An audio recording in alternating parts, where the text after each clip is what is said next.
que no sirve el sonido. Bueno, a veces sí, a veces no.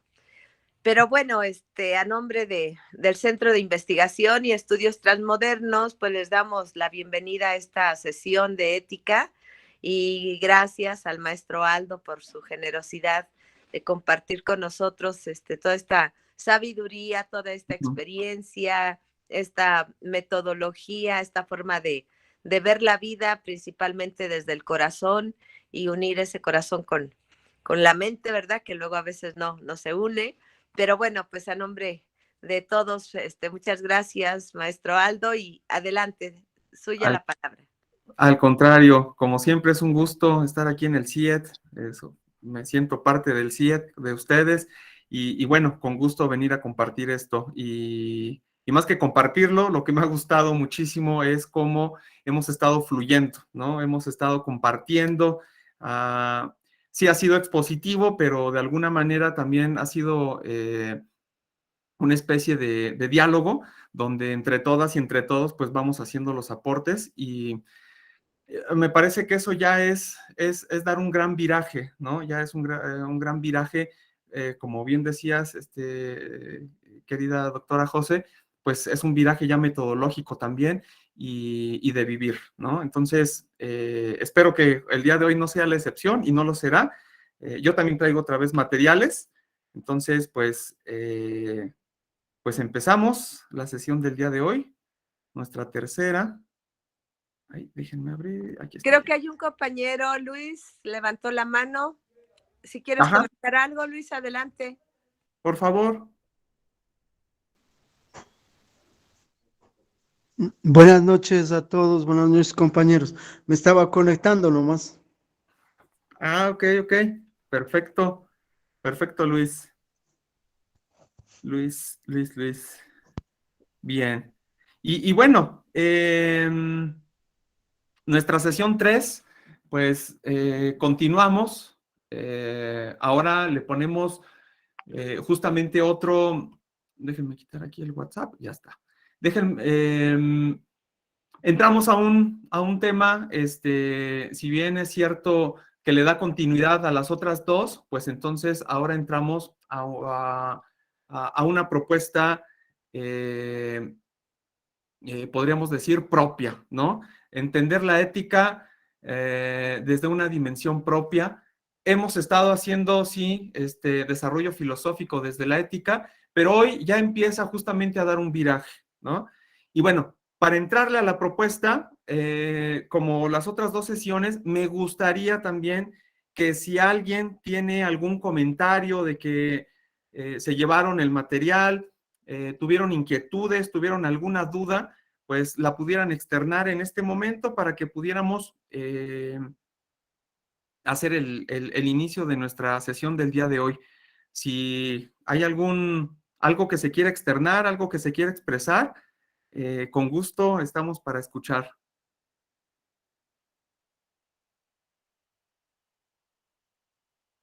De lo que vimos la sesión pasada o dudas o inquietudes que hayan salido eh, de lo anterior, si es que haya alguien, pues lo pueden hacer ahora. Y si no, vamos a empezar. Bueno, esta, digamos, definición es la que hemos estado utilizando las otras dos sesiones, ¿no? Y cada vez como que le vamos agarrando un sabor distinto o le vamos encontrando otros elementos que a lo mejor no habíamos considerado o consideramos ya de otra manera, ¿no? Y bueno, esta explicación de lo que es la ética dice así, que es una disciplina filosófica, ¿no? A mí me gusta entender a la filosofía así como una actividad humana, ¿no? Que estudia, ¿no? Analiza, y aquí viene lo interesante, orienta, ¿no? Orienta y cuestiona el comportamiento del ser humano, sus modos de ser, sus modos de actuar y los modos en los que todas y todos nos relacionamos en el mundo, ¿no? Y esta especie de explicación de lo que es la ética va cobrando más sentido cuando nosotros vamos, ¿no? desarrollando cierta noción de crítica, cierta noción de empezar a hacer nuestras propias evaluaciones desde nuestra propia realidad. Y cuando encontramos algo que de alguna manera no encuadra, cuando encontramos que hay comportamientos, hay conductas que de alguna manera son contradictorias, ¿no?, con lo que se propone, es ahí donde nosotras, podemos encontrarle la otra parte del sentido, que es la de la orientación. ¿Qué podemos hacer? ¿Hacia dónde podemos ahora dar un viraje? Entonces, poco a poco se van engarzando estas dos partes que son indispensables para poder entender el quehacer de la ética.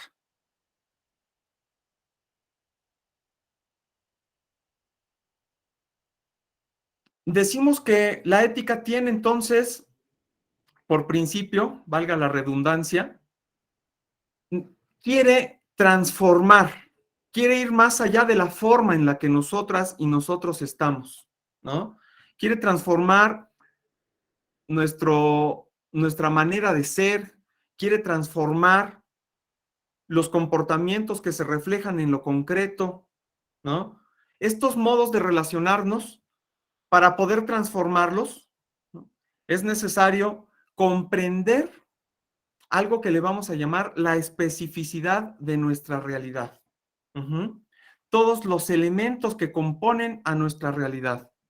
Hay que entender toda esta conjugación que está presente en la realidad y que muchas veces no la podemos percibir a simple vista, ¿no? A simple modo. Entonces, es necesario adentrarnos, profundizar en esta realidad para que vayamos viendo cuáles son los hilos que están tejiendo esta realidad que de alguna manera nos aparece en muchas ocasiones contradictoria. Y es ahí donde está surgiendo el sentido de hacer crítica desde la ética.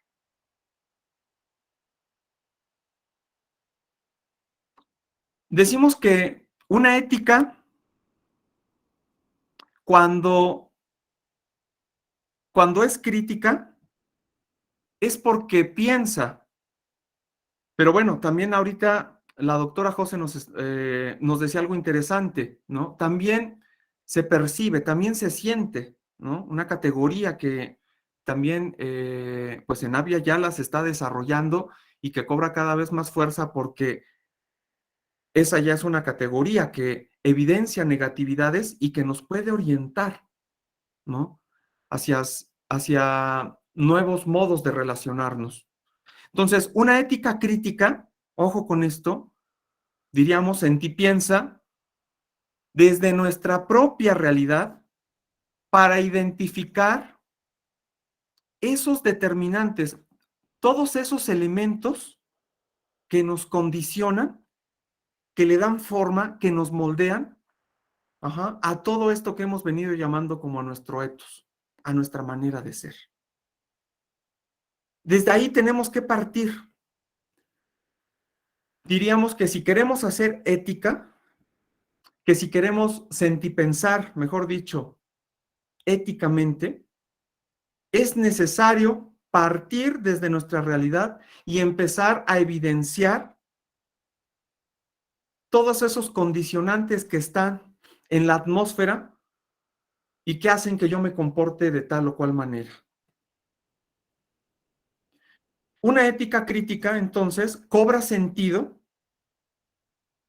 desde las negatividades que nosotras y nosotros experimentamos.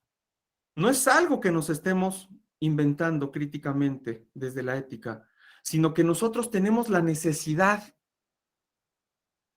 de pensar, de sentipensar, porque estamos nosotros viviendo esas negatividades por pobreza, por opresión, como ponemos ahí, por miseria, ¿no?, por la exclusión provocada, en parte, en gran parte, por el colonialismo del cual somos bien dependientes y que muchas veces ni por aquí ni por acá nos pasa.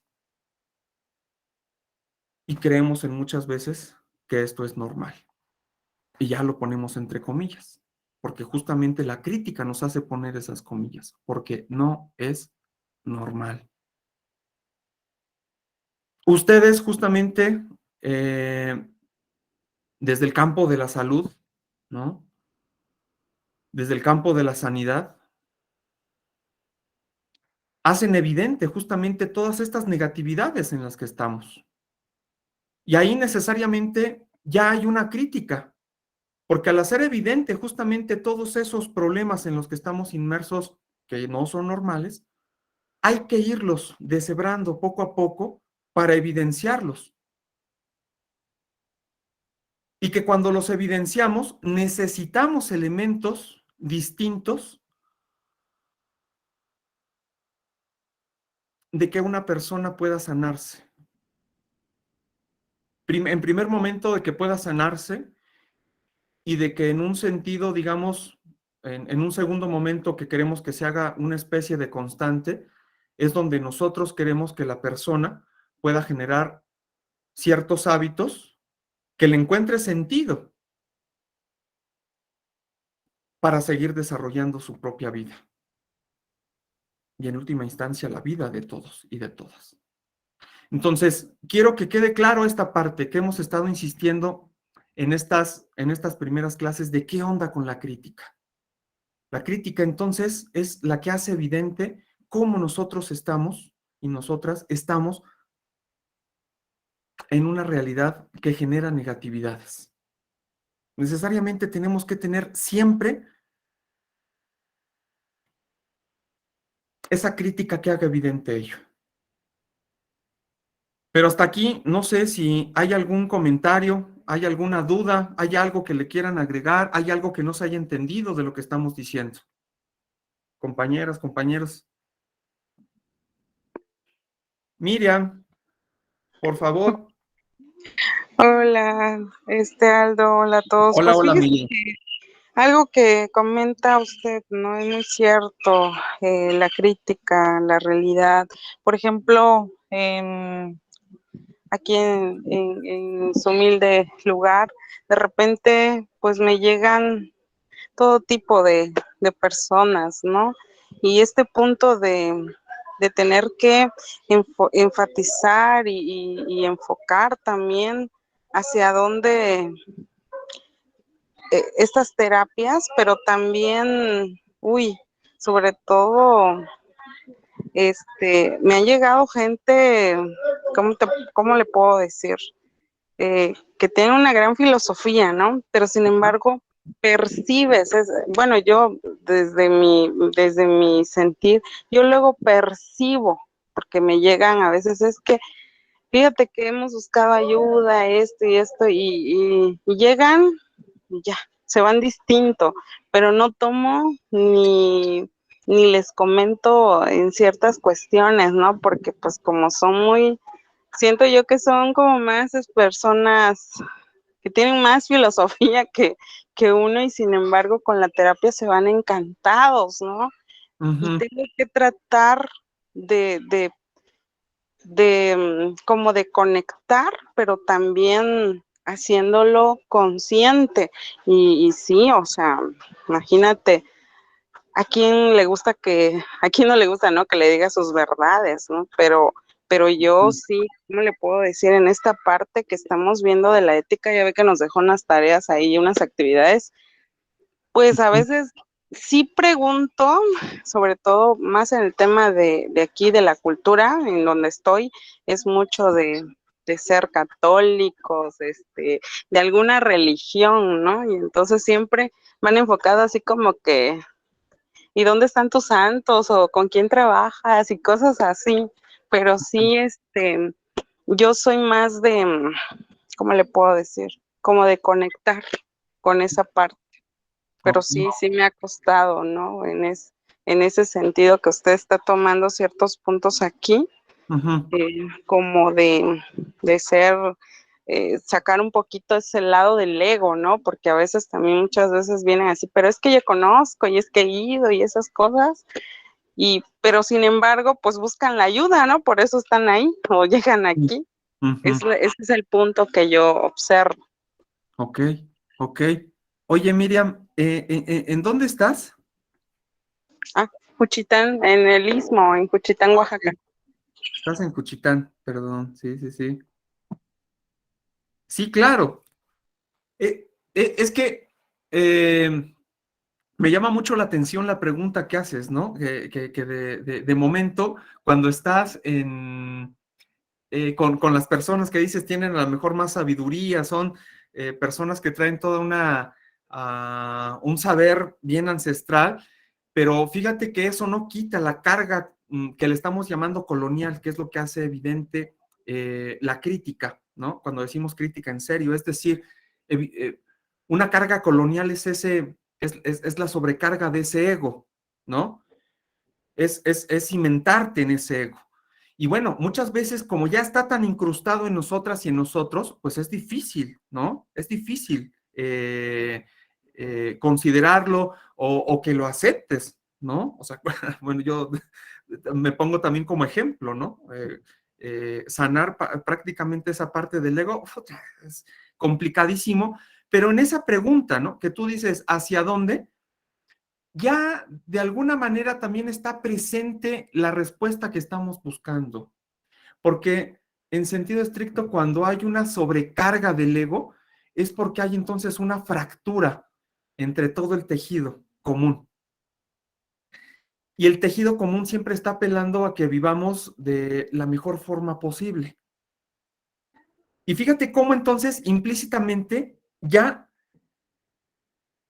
estamos apelando, es decir, ya nos estamos orientando a hacia lo que siempre estamos suponiendo, que es la vida de la mejor forma posible. Pero esa vida, para que sea vida digna, siempre tiene que estar entretejida porque es como tiene sentido. Las personas no somos individuos en sentido estricto, no somos personas fragmentadas. Esa es otra característica también del colonialismo, que todo lo segmenta, todo lo fragmenta. Entonces, fíjate cómo todos tenemos, pues justamente, ¿no? Esta sobrecarga de estos elementos que están bien presentes y que le han dado sentido a nuestra manera de ser y que le han dado sentido justamente a todas nuestras conductas.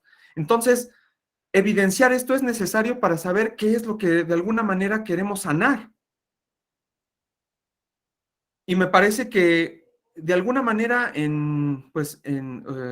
ustedes como sanadoras, ustedes como sanadores, pues lo que hacen como diagnóstico, pues es también eso.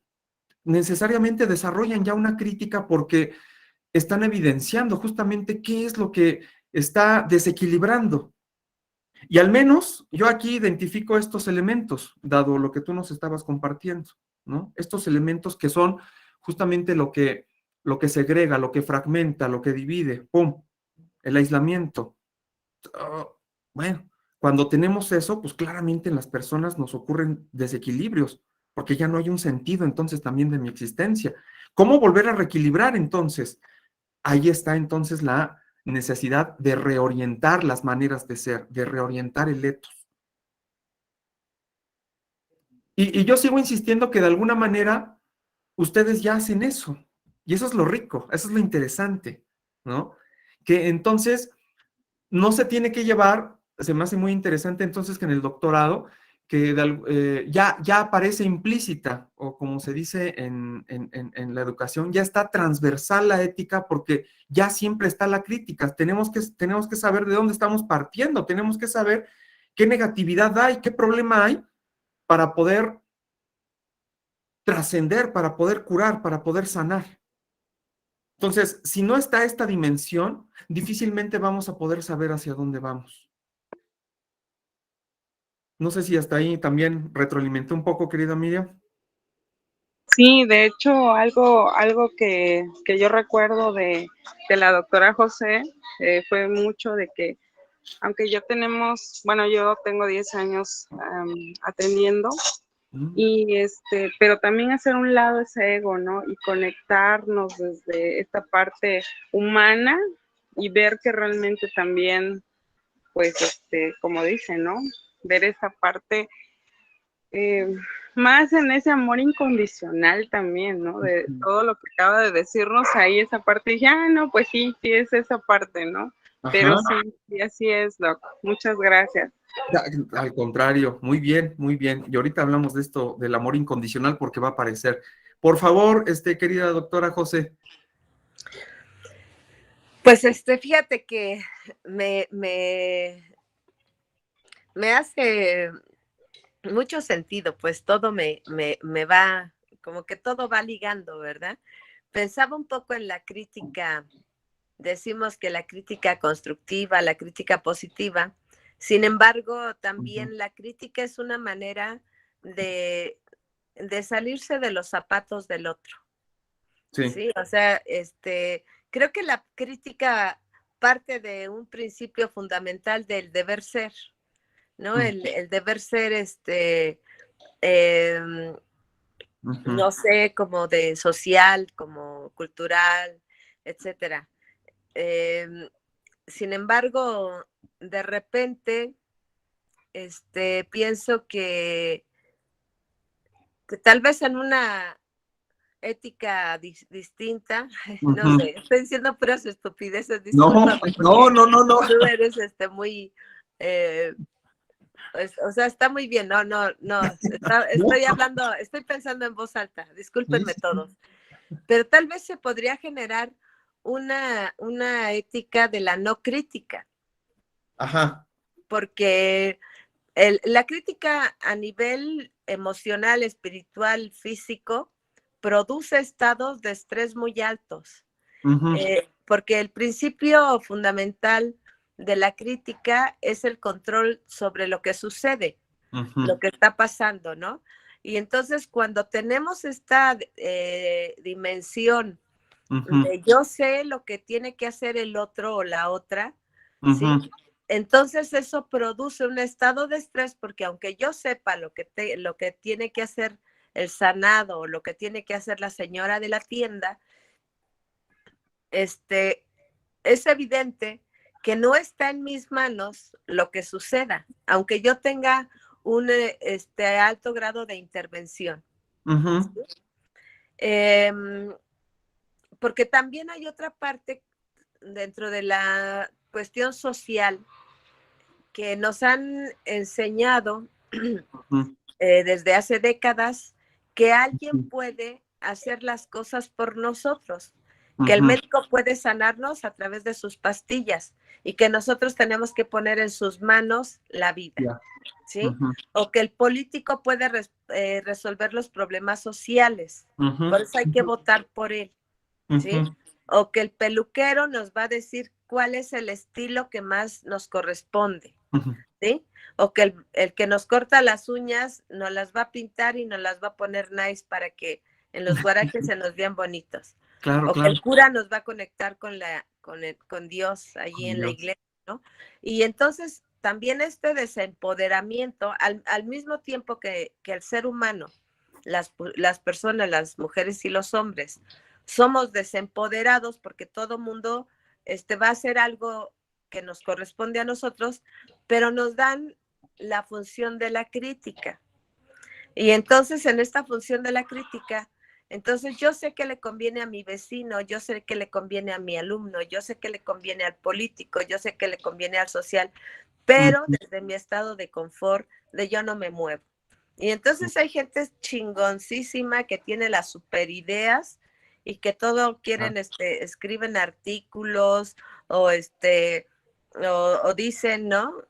Estoy pensando en un compañero que todo el tiempo está tirándose sus rollos, pero el día que hay una huelga, aunque sea enfrente de su casa la huelga, no es capaz de ir por lo menos a llevar agua o café, ¿sí? Claro. Entonces, igual en el espacio de sanación, pues luego yo veo a mis colegas sanadores que publican cosas hermosísimas y todo, y yo digo, por Dios, de verdad, hay alguien que pueda hacer eso con su vida, de verdad, entiendo a los lamas y entiendo a los monjes y a las monjas, todo esto, porque No tienen el vecino cochino y a la esposa gritona, neurótica y al esposo borracho, futbolero, etcétera, ¿no? Entonces, en el sentido de la crítica, solamente pienso que éticamente, ¿cuándo podríamos decir si una crítica es buena o no lo es? ¿O cuándo podríamos que es una crítica constructiva o destructiva? ¿No? Y además la persona que lo dice,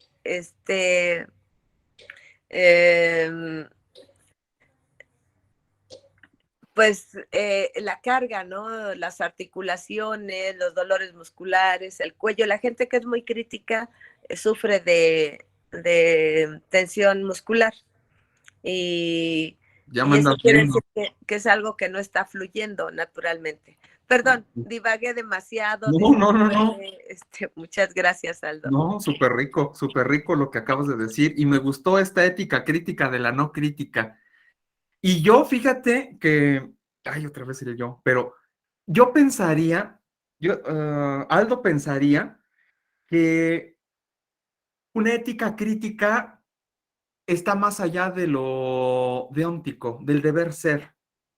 Fíjate que ahí sí, yo sí soy más semita, siguiendo a Levinas y siguiendo, por ejemplo, a los tojolabales, que es lo que vamos a ver el día de hoy, porque se habla de la responsabilidad. Y yo creo que una ética crítica, más que decirte qué es lo que tienes que hacer, orientar no es como no es como ese deber. Orientar es interpelar a la propia persona. Y lo dijiste tú ahorita, en esa ética de la no crítica. ¿Qué es interpelar? Es, ¡pum!, que te muevas, salir de ese confort, empezar a decir, chirriones, ¿no? O sea, empezar a respirar aire fresco, más allá de un cubrebocas, y empezar a decir, chirriones, ¿no? Estoy viendo y no veo, ¿no? Es decir, cuando tomas conciencia. Una ética de la crítica es una ética de la responsabilidad en el sentido de que respondemos, y no porque alguien me lo está diciendo. Yo creo que, y sigo insistiendo en esta parte, donde creo que un sanador jamás le tiene que decir lo que debe de hacer al sanado, a la sanada. No, porque esa no es su chamba, ¿no? No es su chamba. Y me parece que aquí ustedes como sanantes tienen en claro eso. Y ahí ya está funcionando una crítica, porque ustedes saben el papel que están haciendo. Eso sí, están respondiendo. Cuando yo leo, por ejemplo, el código de ética y leo que, por ejemplo, cuando yo estuve cursando también el diplomado hace ya un tiempo, bueno, lo iniciaba, lo terminaba como muchos, ¿no? De que nos daba miedo. Cuando decía que no puedes negar la sanación a quien sea, ¿no? Así sea el mismísimo Peña Nieto, yo decía, ¿pero por qué? ¿No? Y justamente entendí, ¿no? Muchas de las cosas que me transformaron fueron también ahí porque entendí el sentido de la responsabilidad, ¿no? Y no es que actúe bien o actúe mal, sino que tengo que responder. Porque lo van a decir ahorita los tojolabales, porque también el que comete un crimen es parte de la comunidad. Y porque el principio número 1 del código ético es no juzgar. No juzgar. Y fíjate que en ese no juzgar, ¿no? Es donde aparece una crítica de la responsabilidad. Ay, no, ya viste lo que, no se trata de eso, ¿no? Sino que la crítica, lo que nos hace evidente es el papel que yo estoy desempeñando como sanador, como sanadora. Tengo que responder ante las necesidades. Pero para responder ante las necesidades hay ese elemento que me debe de también saber dónde me estoy moviendo. O sea, ¿qué es lo que quiero trabajar? ¿Qué es lo que quiero sanar también? O sea, yo como el medio, ¿no? Para poder hacer mi oficio, mi servicio, mejor, ahí está la palabra, ¿no? Para poder hacer mi servicio. Entonces, a mí me parece que entender la ética crítica como partir de dónde estamos es para que yo responda ante esas negatividades, no para que, como bien decía la doctora José, no para decirle, a ver, aquí yo tengo la neta del planeta y entonces tú, Lilia, tienes que hacer esto, tú, Viviana, muévete aquello, tú, Lupita, entonces tienes que hacer esto y órale, ¿no? Nos vamos a sincronizar y vamos a hacer una sanada de, órale, ¿no? Multitudinaria. No, no, no, pues no, sino que uno tiene que saber en qué piso está, en qué lugar estamos, porque si no sabemos en qué lugar estamos y cuál es el papel que estamos realizando, estamos desorientados, no sabemos cuál es el sentido de lo que estamos haciendo. Lilia, porfitas. Buenas tardes. Buenas tardes. Este, yo creo que es bien importante esto que dices sobre el papel y los objetivos, porque sí, muchos así como que empezamos con un poco de temor y no solamente es juzgar al otro, sino autojuzgarte tú, ¿no? Como en mi caso, como principiante en el proceso de sanación, lo estoy haciendo bien, no lo estoy haciendo bien, es correcto, es incorrecto, ¿no? Inclusive, en para la conexión, por ejemplo, el campo punto cero, ¿no? ¿Qué me lo tengo que aprender de memoria o cómo lo hago? Y una serie de cosas que uno va aprendiendo a lo largo de la práctica y del camino y sobre todo con los mismos compañeros, ¿no? Y uno empieza a entender, por ejemplo, esto que nos decía este Lobo, ¿no? De uno somos todos y todos somos uno, porque entonces entiendes cómo tratas al otro, el miedo tiene que pasar a segundo término, el amor tiene que florecer. Y creo que el principal amor que florece es que sí, efectivamente, el otro sana, pero sanas tú también. Claro, sí.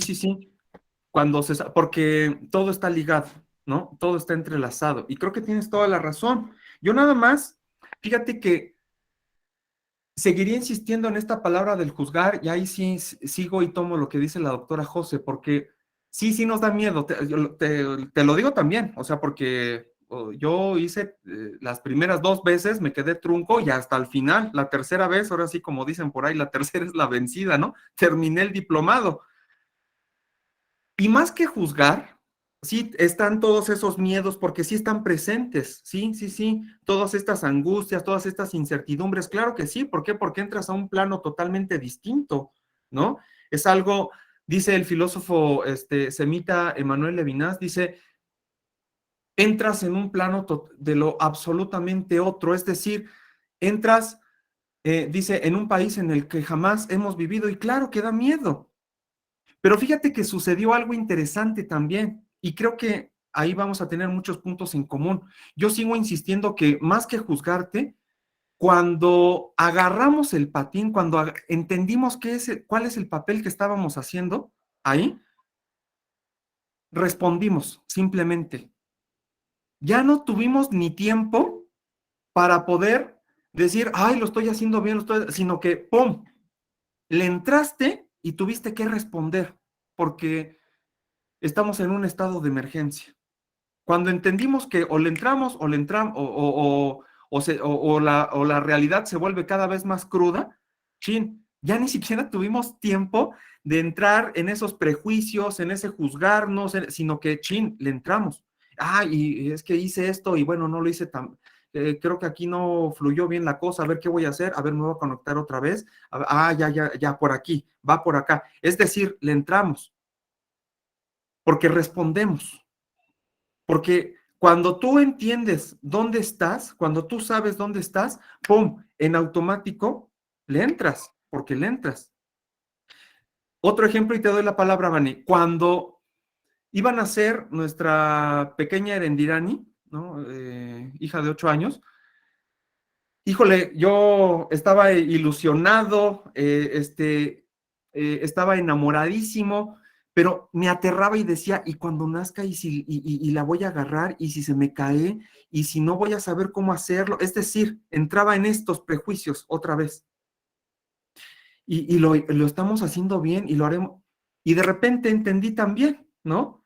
Que mi papel, ¿no? Como papá era justamente que cuando nació, ni tiempo tuve, ni me acordé, porque cuando nació, yo la cargué y, o sea, respondimos por amor, como lo dijeron ahorita, porque ese es el principio que mueve también. Ahí está. Y lo haces porque sabes dónde está situado y sobre todo tienes que responder. Bueno, yo entiendo la responsabilidad, no como un deber, sino como ante la emergencia en la que estamos, tenemos que responder ante lo que está, ante lo que se nos presenta y respondemos. Pero bueno, Vane, por favor.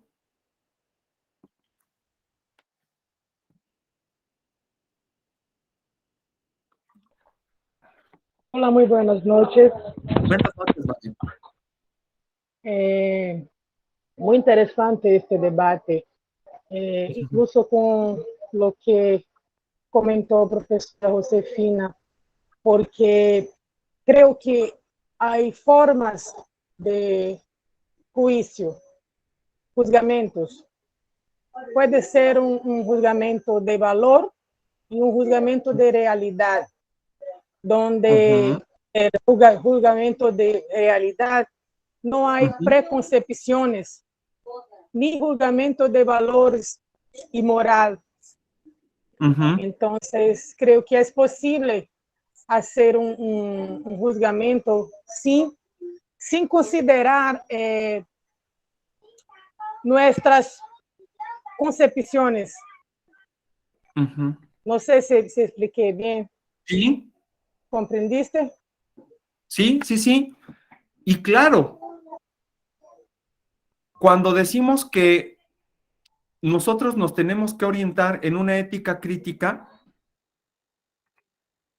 es porque no lo estamos suponiendo valóricamente, como dices, en lo que supongo yo y mi contexto y mis tradiciones, sino que partimos de algo que es real, algo que no se puede negar, algo que es evidentemente y acontece. Bueno, también acá en filosofía, eso que acabas de decir muy bien, también le podemos decir como juicio de hecho, ¿no? Es algo que no se puede refutar y partimos de eso se trata justamente hacer la crítica, evidenciar eso que toda la atmósfera que yo le he llamado colonial, pero que puede ser moderna, ¿no? Que puede ser egocéntrica, todos estos elementos entretejidos que hacen que nos distorsionemos y que nos desvirtuemos y que de alguna manera no sabemos cuál es el papel que yo estoy realizando en este mundo. Y que cuando la crítica hace evidente las contradicciones del mundo en el que estamos, eso es innegable, porque se está demostrando, se está haciendo evidente. Y al partir de esas evidencias, al partir de ese juicio de hecho, es que nosotros también nos agarramos justamente para dar nuevas maneras de ser, nuevas formas de sanar, ¿no? Nuevas formas de relacionarnos, porque son necesarias. ¿Y cuál es la justificación que podemos encontrar de alguna manera ahí? ¿O cuál es la credibilidad? Por ejemplo, diría el doctor Pedro también y la doctora José, pues justamente partir de eso que es innegable. Partimos, sí, también de juicios de realidad, sí, como lo dijiste. Partimos de juicios de hecho. Y si no partimos de eso, pues también estamos nada más, como dicen acá en México también, estamos construyendo naipes en el aire, castillos de cartas en el aire. Es decir, estamos en algo que no está cimentado, estamos en algo que puede ser muy volátil. No sé si ahí también te respondí, querida Vane. Va. Bueno, le seguimos, miren, porque hay que avanzarle, hay que avanzarle. Bueno, hay que desplegarnos. La ética crítica, entonces, cuando nosotros estamos experimentando negatividades, es cuando la ética, entonces, duda de los principios que orientan nuestras formas de ser en este mundo, pues hace evidente la distorsión de la vida humana y de la tierra, de la madre tierra. Cuando los principios del mundo en el que estamos, entonces, fíjense lo que le decía ese rato a Miriam, ¿no? ¿Por qué queremos, de alguna manera, por qué como sanadores, como sanadoras, por qué de alguna manera están en este servicio? Porque evidenciamos negatividades que niegan la vida digna de las personas y aún de la Pachamama, de la Madre Tierra. Cuando los principios de este mundo no posibilitan un juicio de hecho, un juicio de realidad, estimada Vane, ¿no? Más del 90% a nivel mundial estamos en pobreza, y de ese 90%, el 50% nos estamos yendo a pobreza, a pobreza extrema. Juicio de hecho, juicio de realidad. Entonces, cuando estos principios no posibilitan la vida de la comunidad de la mejor forma posible, de una forma digna, es necesario entonces reorientar nuestro ethos, nuestra manera de ser, todos nuestros supuestos culturales. Y bueno, ahí puse una imagencita que nos es muy, muy significativa. Y vean lo que dice aquí, Franz Hinkelammert. Bueno, antes ponemos el criterio. Entonces, cuando tenemos que reorientarnos, el criterio es radical, porque se trata de afirmar la vida de la comunidad de vida con principios que den sentido al etos cultural. Si los principios en los que estamos sustentados en este mundo moderno, capitalista, colonial, dominador, excluyente, lo único que hacen es negar nuestra vida, entonces la reorientación tiene que ser radical, porque tenemos que afirmar la vida. Pero la vida es un entretejido común, y esto es lo que nos debe dar sentido, o esto es lo que nos puede orientar, mejor dicho, para construir nuevas maneras, nuevas conductas, nuevas maneras de ser entre las personas. Ajá, sí, doctora José, porfa.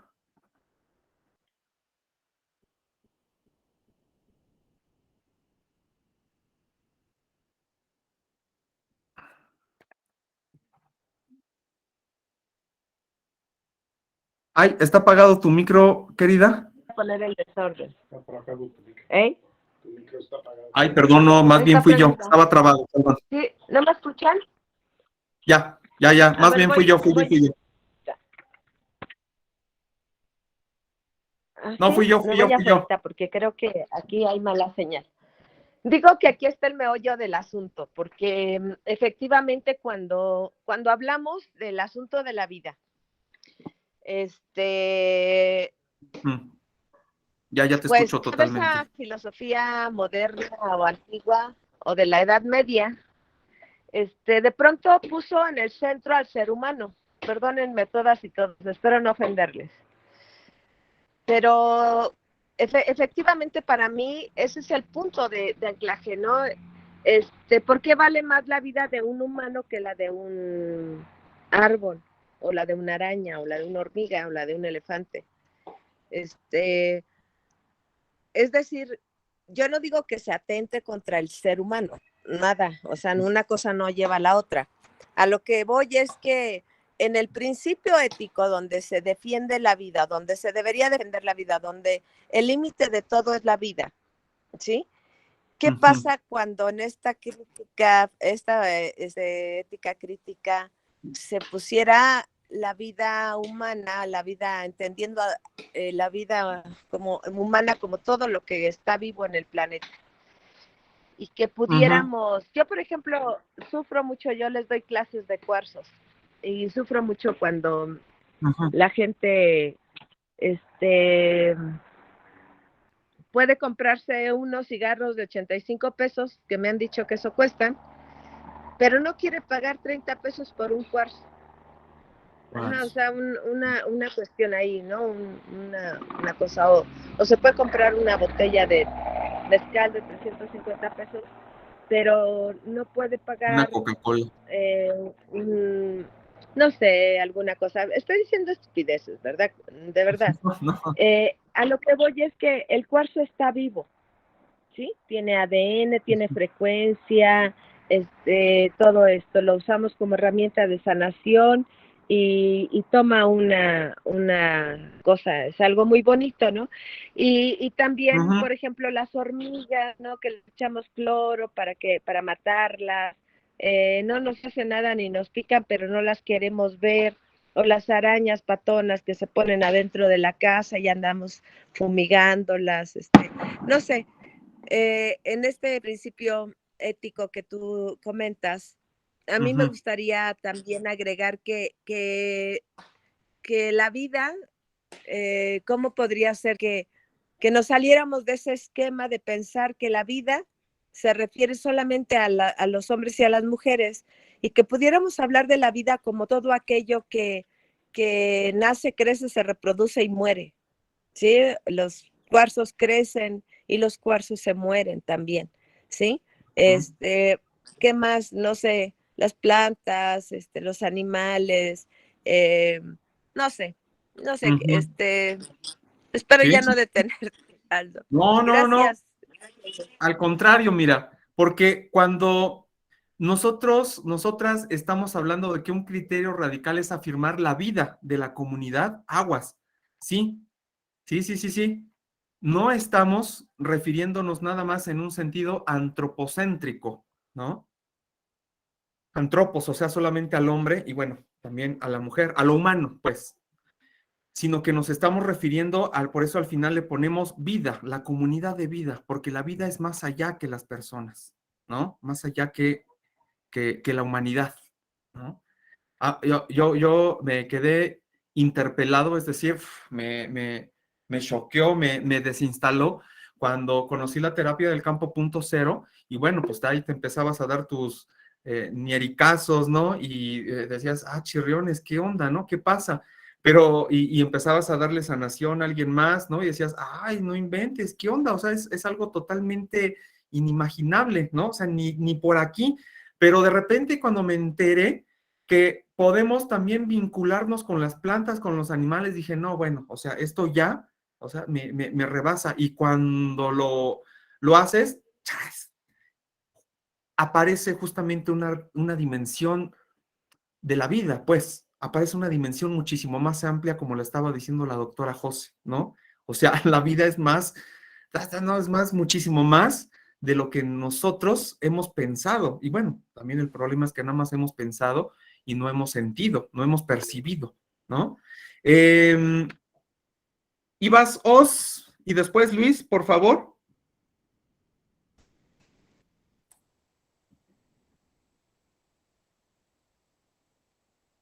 Ay, Os, no te escucho, no sé si hay una más.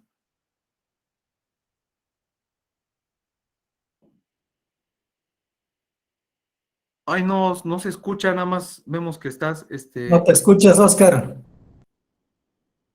Oscar, Oscar, Oscar, Oscar. ¿Hay algo ahí en tu cel? A ver, chécale.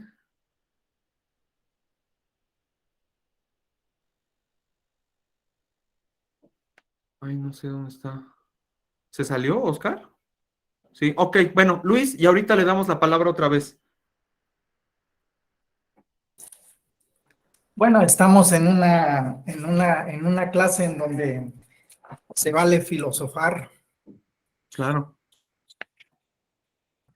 Bueno, Sí, sí. la vida humana solo es posible con la vida de todo aquello que tiene vida. Nada más que desde tiempos inmemorables, el ser humano se ha caracterizado o ha tomado ese lugar como el centro de todo lo que existe, por la única razón de que es un ser pensante, entre comillas. Claro.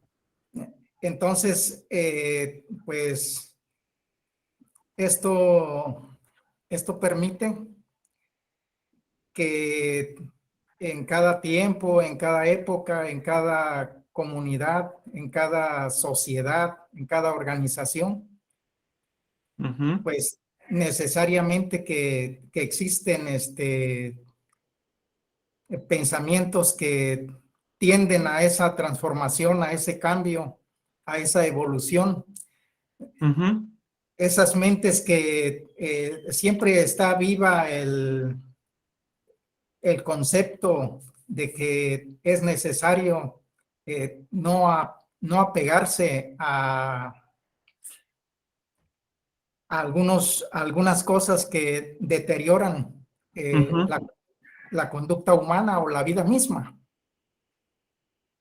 Entonces, en esta sociedad, vamos a suponer aquí en este lugar, aquí en Juchitán, ¿no?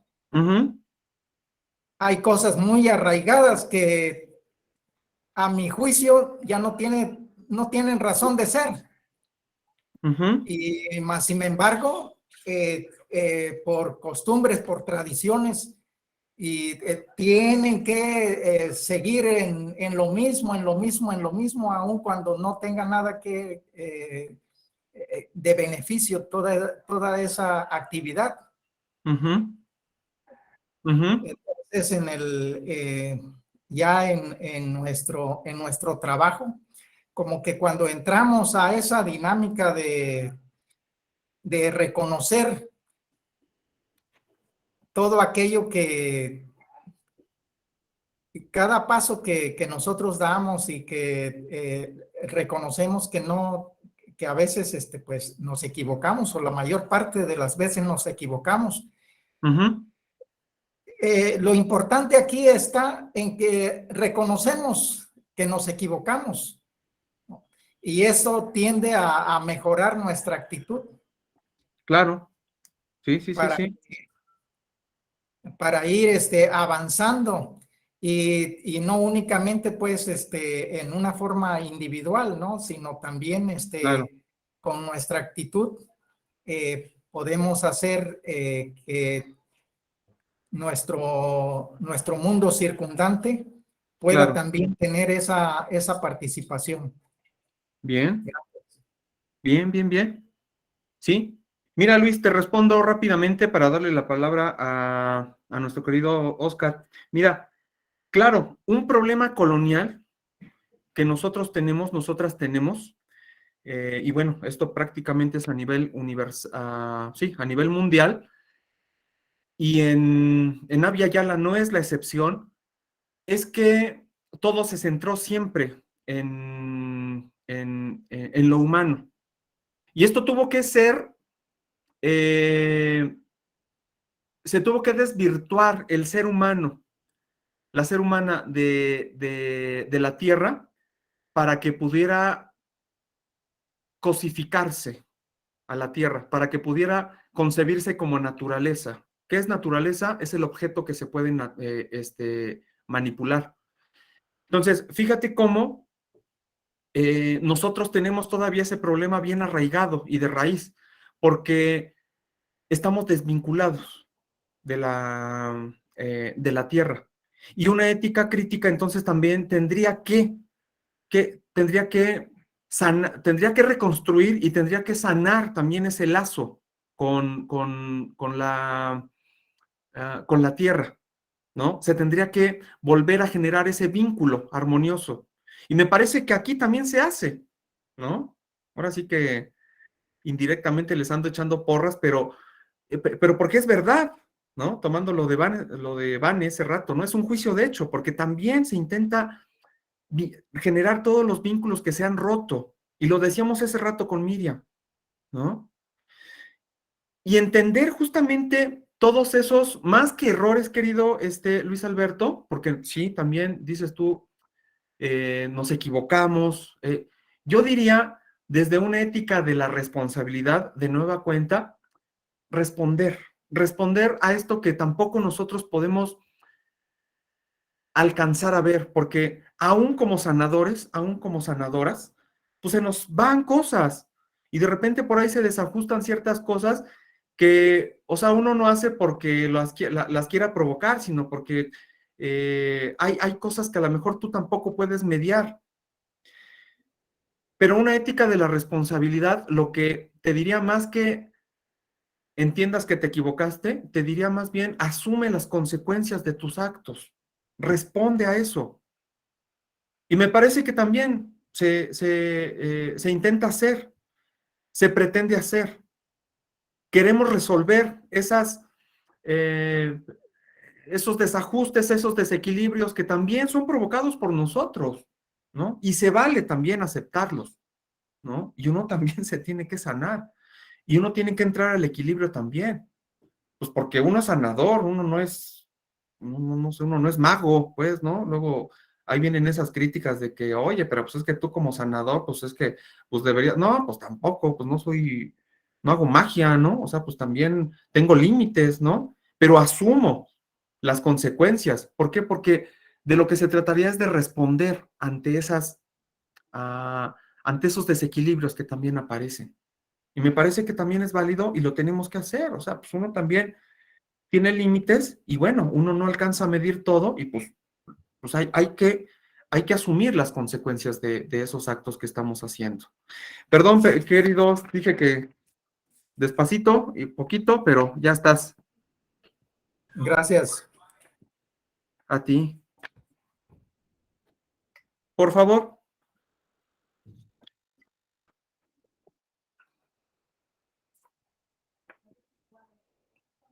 Oscarito, Oscarito.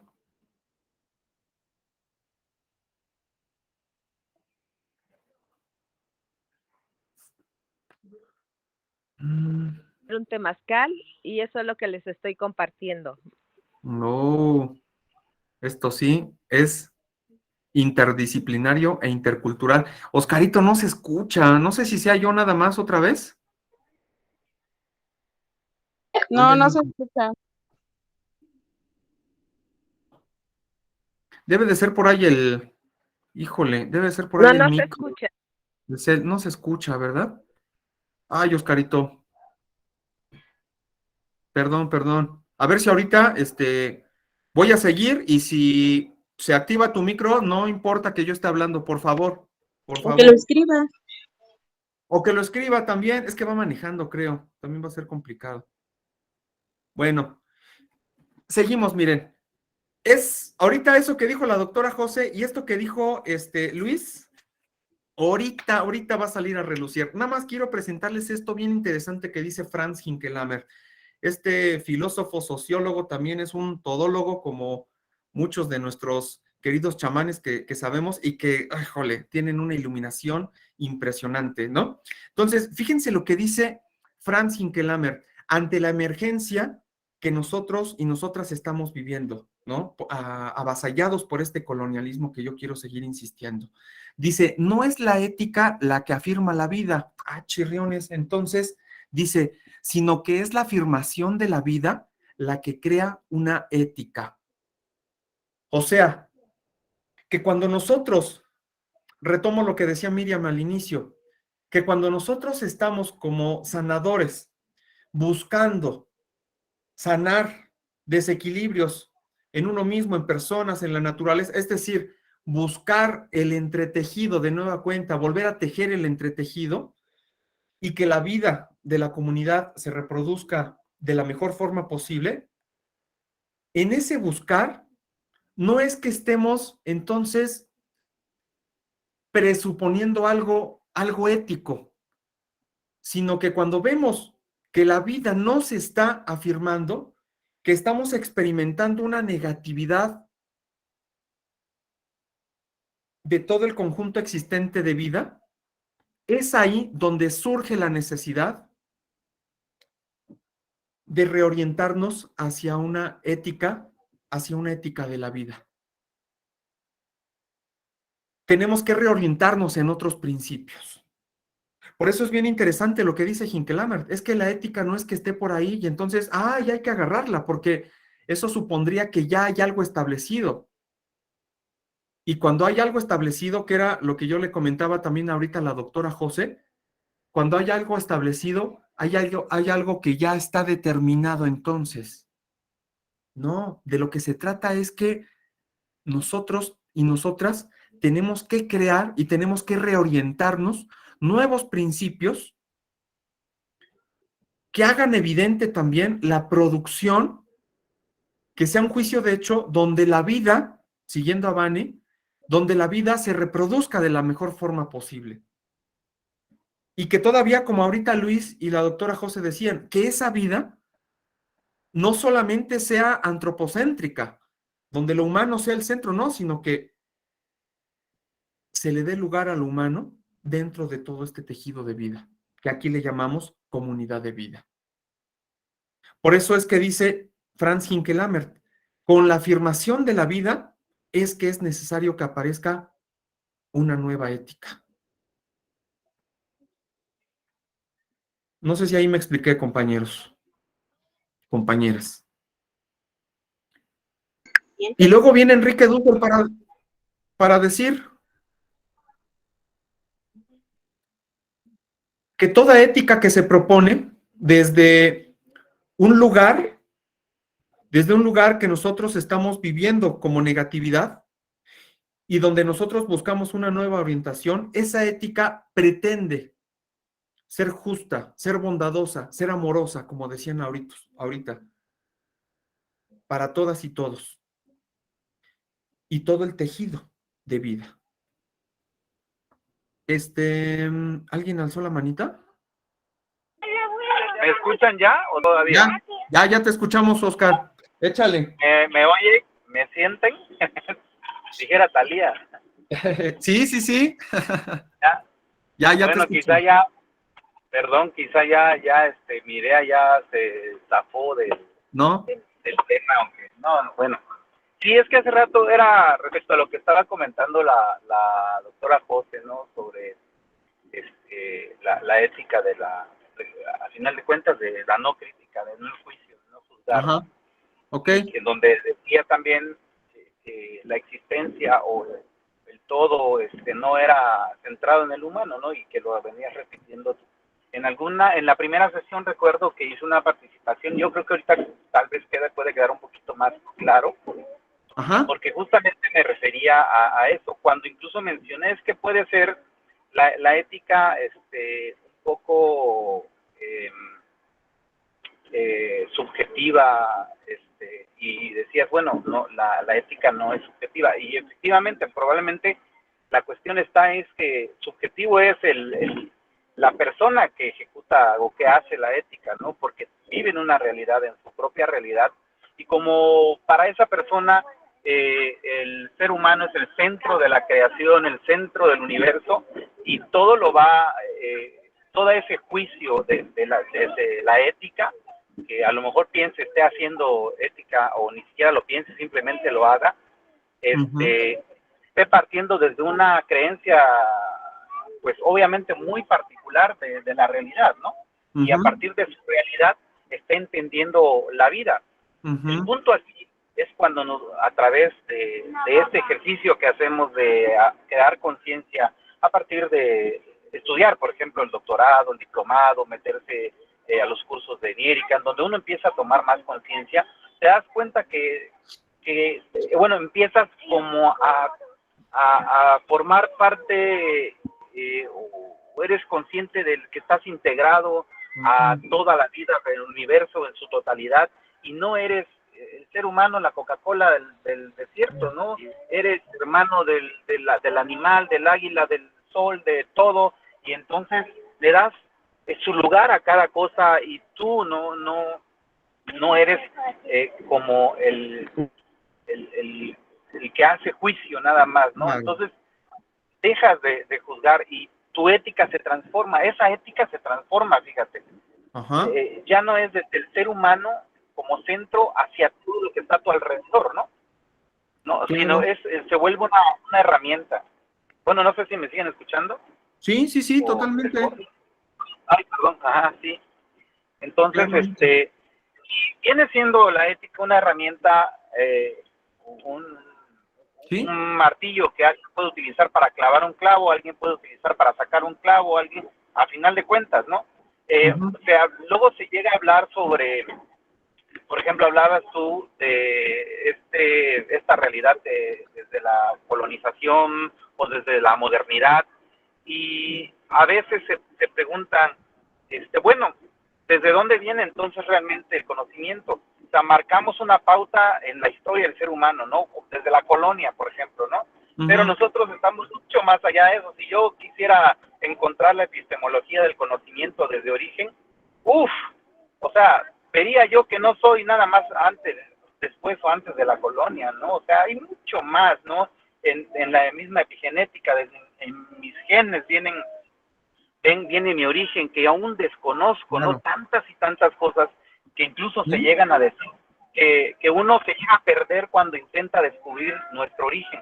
Entonces, cuando uno empieza a entender este universo no como parte de un entender de forma mental, la empiezas a vivir, la empiezas a integrar a tu día a día, de forma que reconoces que lo que eres hoy es a partir del que tú empiezas a construir. Por ejemplo, mira, no sé si poder citar este ejemplo, porque en una clase una vez causó un poquito de ¿cómo se dice?, de controversia. Sí. Yo escucho, ¿no?, que es muy notable cómo la gente ahorita habla, ¿no?, de nosotros, nosotras, y como que a fuerza de decir nosotros, nosotras, porque para incluir, ¿no?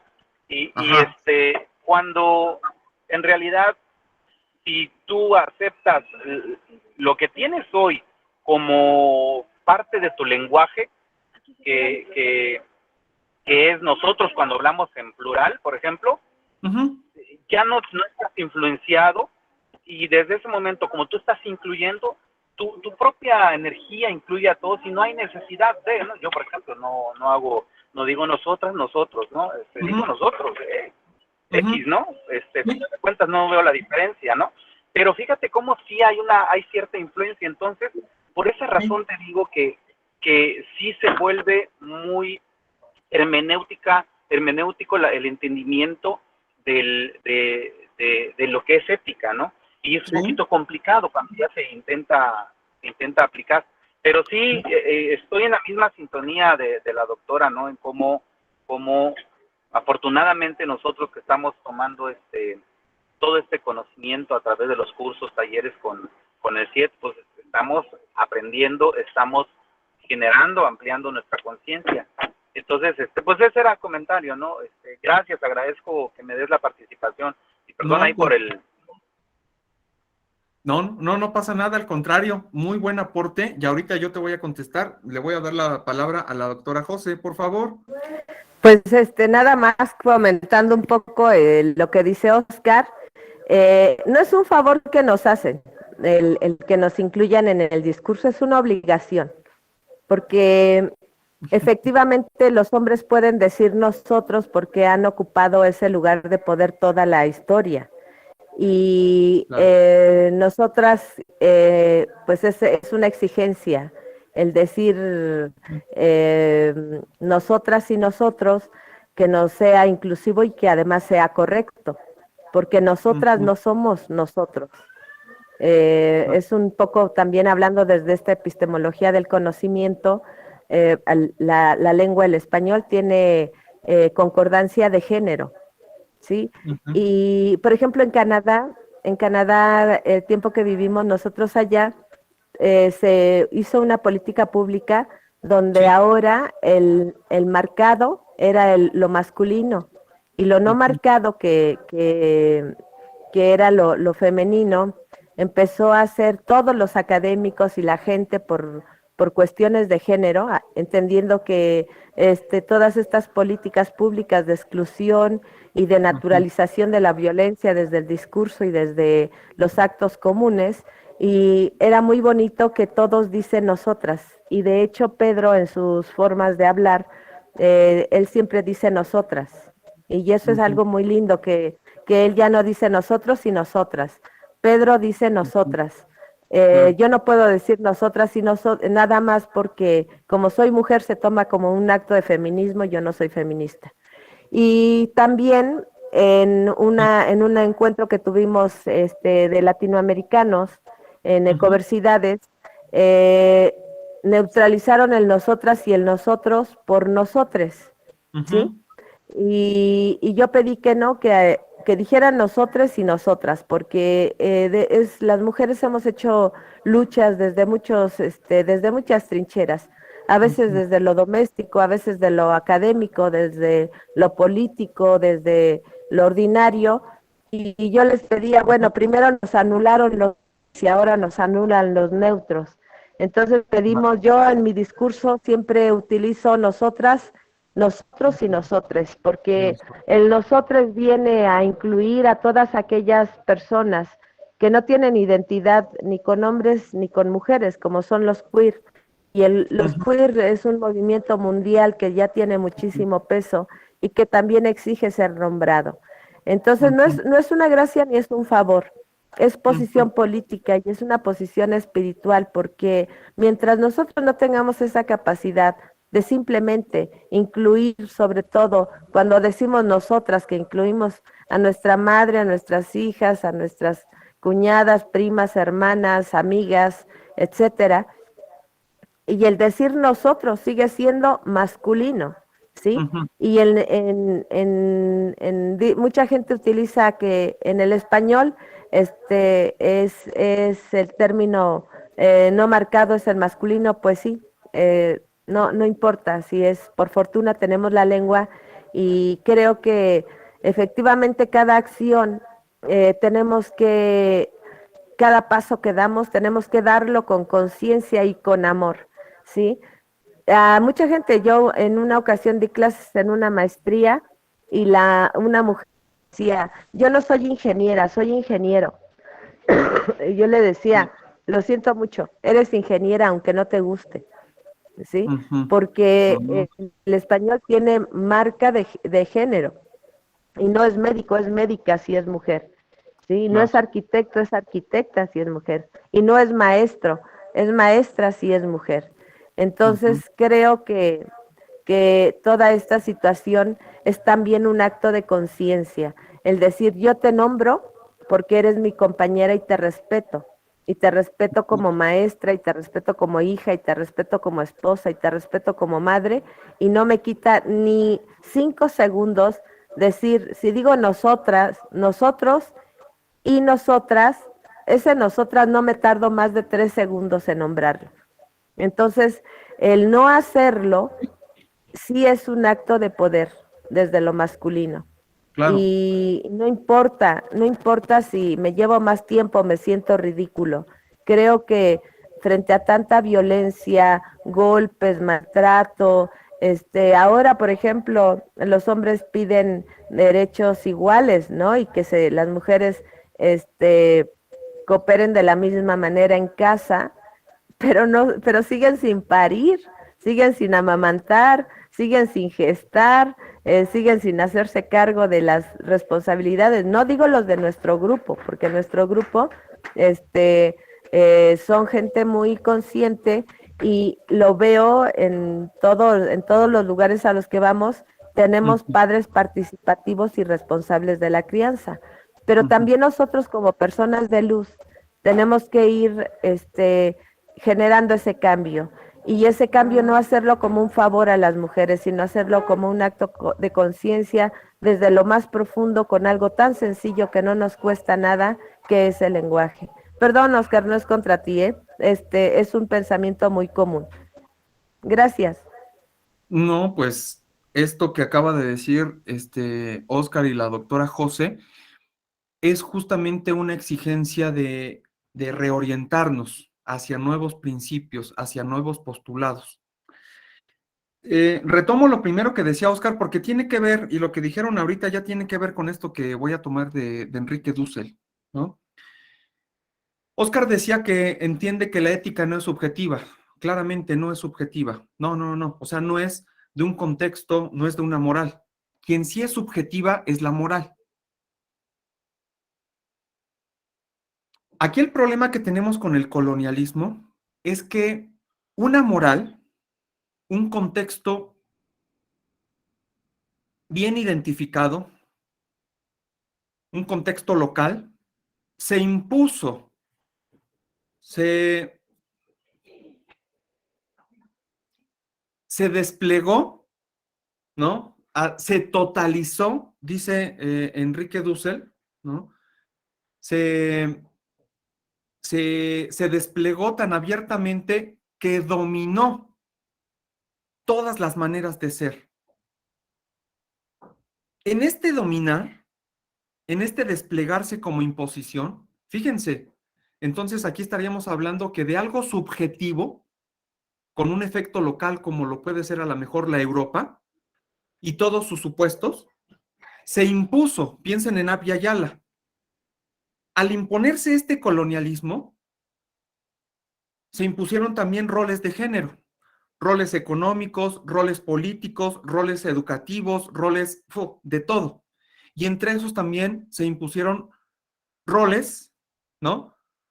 Roles de género también, donde el hombre, ¿no?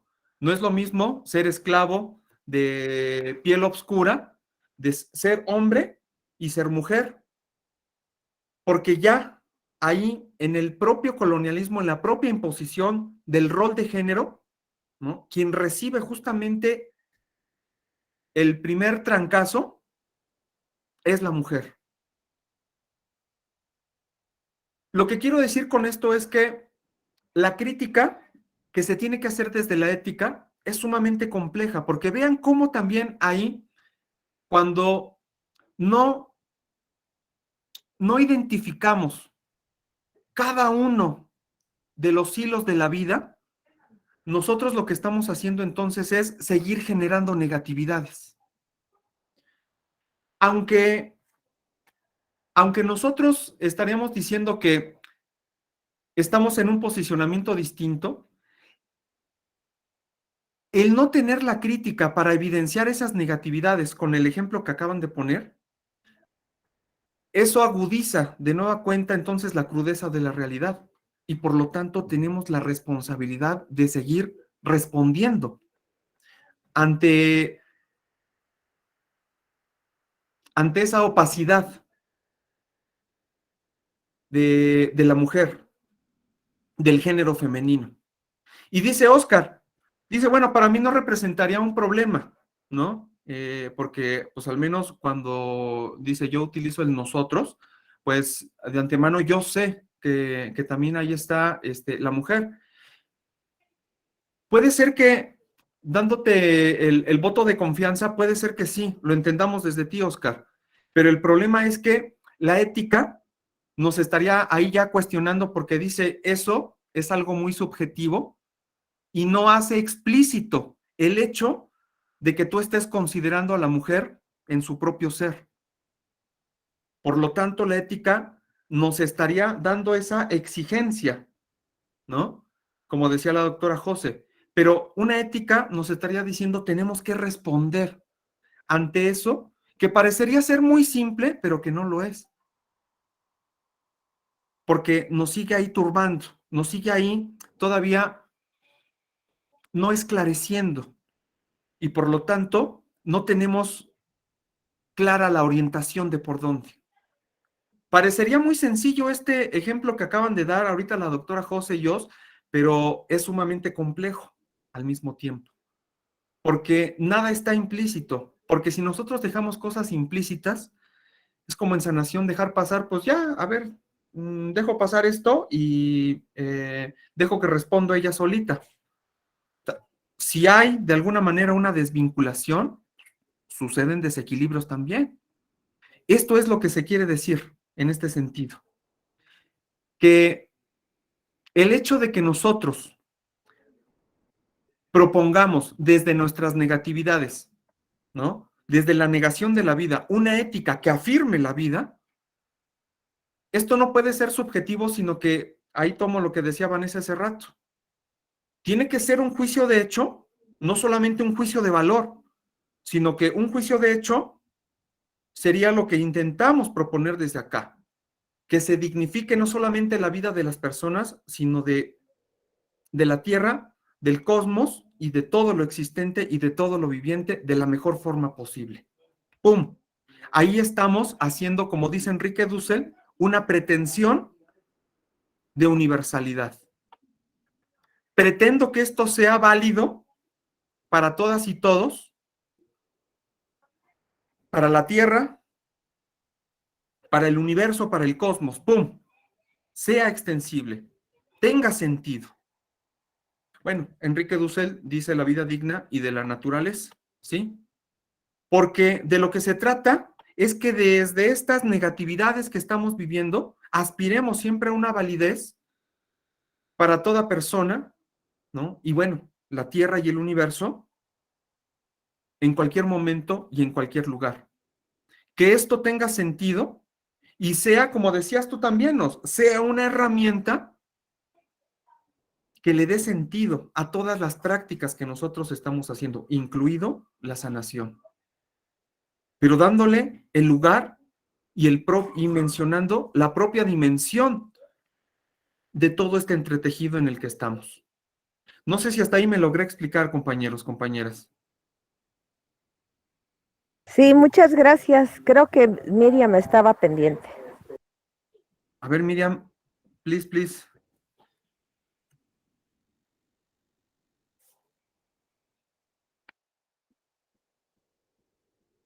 Bueno, si no, bueno, si Miriam hay algo que decir con toda confianza, abres el micro, ¿vale? ¿Quién de las dos, Miriam Sánchez o Miriam Luis? ¿Mande? Es que alguien levantó la mano, pero no sabemos quién. Ah, ok, bueno, ya. Si no, ahorita la vuelven a alzar, ¿va? Órale. Y miren, aquí viene lo interesante, ¿no? Ya vimos a Franz Hinkelamer, ya vimos a Enrique Dussel, pero ahora, desde Abya Yala, vean, el principio que nos puede orientar para darle sentido a todo nuestro etos, a toda nuestra conducta, a todos nuestros modos de relacionarnos, el principio fundamental de esta ética que aparece por el estado de emergencia en el que estamos, por esta exigencia, como decía la doctora José, para ir más allá de estos juicios de valor de los cuales tú nos estabas hablando ahorita, Oscar. La ética tiene que partir desde esa negatividad para transformarla, como decías. Y aquí me parece que las culturas originarias, y hoy nos vamos a centrar en los mayas tojolabales, el principio fundamental de la ética es la producción, reproducción y desarrollo de la vida digna de toda la comunidad de vida. Y cuando decimos entonces comunidad de vida, estamos más allá del antropocentrismo colonial, más allá de ver a la humanidad como el único ser, ya déjate viviente, digno. Tenemos que trascender toda esta concepción cosificante de cosa, de manipulación, de determinación. Porque al menos en Abya Yala, y bueno, también en África, ¿no? Y también en las culturas orientales, no hay una concepción de objeto, de objetividad, como se desarrolló en la modernidad colonial, donde todo tiene que ser cosificado para que pueda ser manipulado. En Abya Yala, cuando se evidencia esto, se hace evidente, cuando lo hace aparecer, es que dice que el principio fundamental de todo es reproducir la vida digna de toda la comunidad de vida. Existen criterios, postulados o principios negados también por la modernidad. Es decir, antes de la invasión de América, de Abya Yala, ¿no? También ya las culturas, o sea, tenían principios, ¿no? Que esclarecían y que incentivaban la dignidad de la vida, de la comunidad de vida. Cuando estos principios se hacen evidentes, cuando estos principios coloniales se hacen evidentes, entonces, fíjense, los principios decoloniales o los principios que están más allá de una visión colonial, o siguiendo al doctor Pedro, desde una percepción más allá colonial, porque híjole, ahí tendríamos que dar un curso de estética porque todo está permeado a través de la visión y la percepción es más allá de la visión. Eso es lo que estoy dando ahorita en un curso de estética con mis estudiantas y estudiantes de bachillerato. Pero lo que tendríamos que hacer es percibir más allá de ello y que cuando nosotros hacemos evidente las negatividades, tenemos evidencia de dos momentos. Uno, que estos momentos decoloniales, estos momentos críticos, esta ética crítica cuando aparece desde las negatividades, evidencia dos momentos. Muestra la pretensión de dominación y exclusión que ha hecho la modernidad colonial. Primero, todo lo que hemos dicho. Y segundo, que cuando evidenciamos esto, decía Miriam al inicio y todos los demás, bueno, ¿y ahora para dónde? Postulamos. ¿Qué es postular? Orientarnos. Pero el postulado significa que, ya tengo un método. ¿Qué es un método? Como decía hace rato la doctora José, ya tengo un camino. Porque ya sé dónde estoy y sé que cuando me topo con pared, porque no hay una reproducción digna de la vida, de todas y todos, entonces, ahora ya sé por dónde podría ir. Que es diferente al que debo ir por acá. No, no, no. Respondo a estas negatividades y como dicen los mayas tojolabales, empiezo a abrir brecha en el monte. ¡Chas, chas, chas, chas! Empiezo a hacer camino. Postulo la afirmación de la vida digna de toda la comunidad de vida, porque ahora ya sé que la vida, ¿no? Es mi postulado, es lo que me mueve a ser sanador, es lo que me mueve a ser profesor, es lo que me mueve a servir. Híjole, y luchar contra eso, al menos en el bachillerato, es complicadísimo, al menos aquí en la preparatoria donde trabajo, es complicadísimo. ¿Por qué? Porque los criterios capitalistas, los criterios del valor, el ego, chala, es complicadísimo, pero bueno, creo que la vida se nos va a ir en ello. Pero cuando uno muestra las negatividades y los chicos también entienden la negatividad y las chicas están y entienden la negatividad en la que están, que es muy evidente, pero que el colonialismo nos hace ver que es normal. Bueno, yo doy clases en las prepas de la Ciudad de México.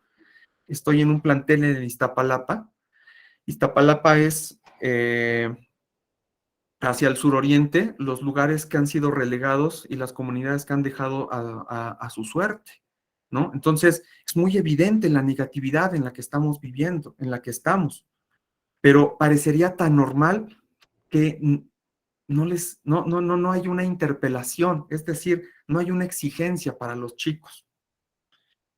Pero cuando empezamos a mostrar poco a poco, los chicos empiezan a darse cuenta del lugar y el papel que están haciendo, ¿no? Y empiezan a hacer luego, porque es complicado, empiezan a hacer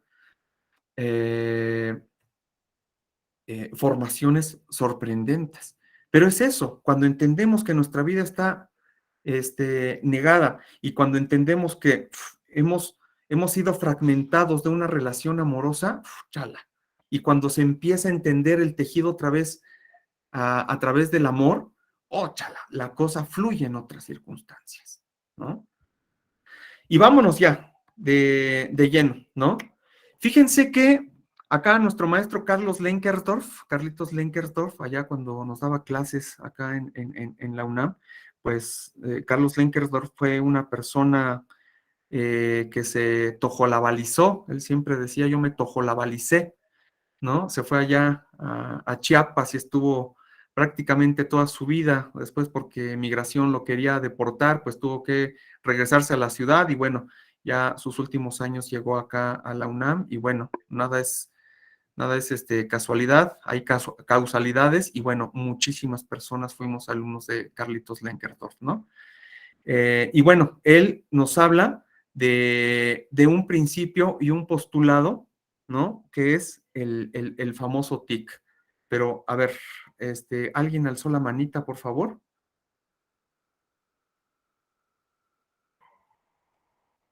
Bueno, no, creo que fue un mensaje. Fíjense que, miren, en el mundo tojolabal está la palabra kentik, ¿no? Es una palabra compuesta por ken, que significa algo así como yo, lo más singular de una persona, y tik, que significa nosotras, nosotros. En sentido estricto, kentik es algo así como una nosotrificación, nos decía nuestro querido maestro, de la persona, de su singular. Bueno, él nos hablaba de un yo. Uno cuando va a Chiapas, y no solamente en la cultura tojolabal, sino en la celtal, en la chol, en la tzotzil, siempre cuando oyes que están hablando, están tic, tic, tic, tic, tic, tic, tic, al final, tic, tic, porque significa nosotros. Todo está nosotrificado. Y es interesante porque Lenkersdorf nos explicaba que no hay una negación del yo. No se niega un yo, sino hay una formación constante siempre entre personas. Una persona, lo que quiere decir en última instancia con el TIC, es que una persona, o el kentik propiamente, siempre se está formando a partir de otra persona. Y un amigo queridísimo también del Congo, que se vino a vivir acá en México, se naturalizó, Jean Bosco Kakosi, ¿no? Sus primeros estudios de licenciatura cuando estaba acá, hizo una analogía entre Ubuntu, lo Ubuntu Bantú, africano Bantú. Ubuntu, ¿qué significa? Literalmente significa algo así como ser humano, pero que cuando le rascamos al contenido, significa que una persona se hace a través de otra persona. Ubuntu significa me humanizo a través de otro humano, de otra humana. Entonces, él hizo un trabajo, una investigación sumamente importante, ¿no? Ahí si les interesa se las paso luego, entre lo nosótrico tojolabal y lo Ubuntu africano bantú. Y se dio cuenta que hay muchas semejanzas, porque el principio de la interrelación de la comunidad, híjole, es un principio que aparece en un montón de culturas. Y como diría Enrique Dussel, entonces la comunidad es un principio con pretensión de universalidad porque aparece en un montón de lugares, con nombres distintos, claramente, pero que le da sentido a la afirmación de la vida. Entonces, en el TIC existe una complementariedad siempre, a cada momento. Y esa complementariedad insiste a cada momento en la afirmación de la vida. Un ejemplo que nos daba el maestro Lenkersdorf, ¿no? La integridad de las personas en el TIC y que tiene que ver con lo que decían ese rato en unos comentarios, ¿no? Uno de nosotros, cuando uno utiliza el TIC en el lenguaje, y el lenguaje no es más que una manifestación de la manera del ser, no lo habla de una forma individual. En las sociedades modernas colonizadas decimos, pues él está enfermo, él cometió un delito. Y nos decía Lenkersdorf cómo en el mundo tojolabal, ¿no? Decimos, uno de nosotras, de nosotros, cometió un delito. Ahí ya hay un sentido totalmente distinto, porque la comunidad asume la responsabilidad del que cometió el delito. A diferencia de las sociedades modernas, coloniales, donde nosotros pues, decimos, pues no, ese cometió el delito, pues que se vaya a la cárcel, ¿no? La comunidad asume la responsabilidad, responde, porque sabe que si esa persona se aísla, ya, el entramado, el entretejido, ya hay desequilibrio. Entonces, nos comentaba cómo la comunidad, el TIC, siempre se mueve para reparar el daño, si es que es si es que es un delito, si es que es una falta, ¿no? El delito que causó justamente a la comunidad y que la propia comunidad también causó, porque dice, ¿qué hicimos para que sucediera esto? Y nosotros ya no nos movemos en ese ámbito, porque tenemos una manera de ser, porque estamos en principios todavía muy coloniales. Y poco a poco, por ejemplo, en el doctorado, en el diplomado, en el CIET, las cosas se van transformando, nos vamos desarmando, ¿sí?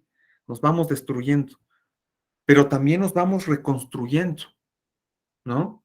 Nos vamos rearmando. Y eso ya significa también reorientarnos. Y el principio comunidad para ustedes también es más que claro porque es uno de los principios básicos para la terapia campo punto cero, ¿no? Y entre otros elementos. Bueno, yo lo hablo pues porque es lo que conozco. Ustedes ya están más allá de, como diría Nietzsche, más allá del bien y del mal, ¿no? Pero este es un principio que ya está, que le da fundamento a todo lo que se hace, por ejemplo, en el CIET, ¿no? Y fíjense, lo tojolabal. ¿Qué es lo tojolabal? Tojol lo traducen como lo recto, como lo verdadero, pero es interesante cuando Lenkerdorf, el maestro Carlitos, nos decía lo que cumple con su vocación, ¿no? Cuando tú dices yo decido ser sanador, lo decides no por obligación, lo decides porque quieres responder ante las negatividades, porque quieres hacer un servicio.